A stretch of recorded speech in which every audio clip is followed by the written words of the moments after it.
Hatutaimbia hii serikali tukisema na nyinyi mnamaliza watoto wetu. Kama huo Chalo, huyo officer mwenye ameua huo mtoto haleti within 24 hours. Hapa Garissa hakutakalika. They must produce. Hapa kwa amari huwezi pewa bila kusainiwa. Tunajua who issued that gun yenye imetumika kuua huyo mtoto. Tunajua work tickets na wakingi. Kama huyo Chalo alitolewa Garissa, tunajua kuna system. Garissa kuna bridge hapa na kuna Modika. Which way did Chalo go? Na Chalo, kama maofficers wenu hapa wako na mental issues, mbona wapatiwe bunduki na wanalinda wananchi?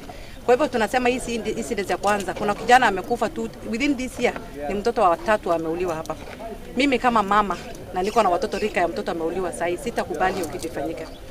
And next time we will defend ourselves. Polisi akiua make sure tumemchapa tae. Wakiua tuna defend ourselves because now tunaambiwa hapa kuna shabab, kuna shabab, polisi wamegeuka wamekuwa shabab hapa Garissa. Ukitaka kuua mmoja wetu, you make sure you kill me first before you kill the residents of Garissa County. Tumechoka, kila siku tunaimba, tunaanza kuleta condolences kwa Facebook, tunaongea na waziri, tunaongea na nani.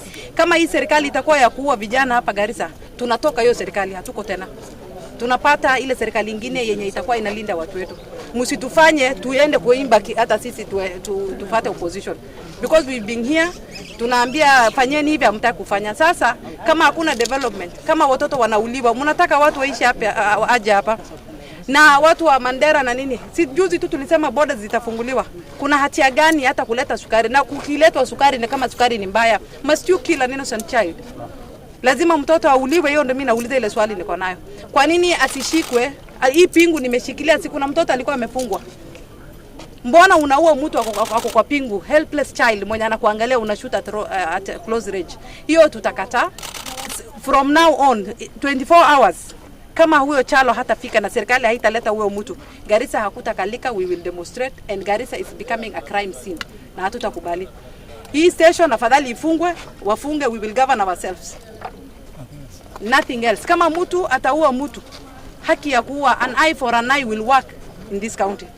Tunataka kufuata serikali, we are law abiding citizens, hatujai fanya makosa, hatujai ua. Lakini sasa tutaambia vijana wetu, mkipigwa mtembee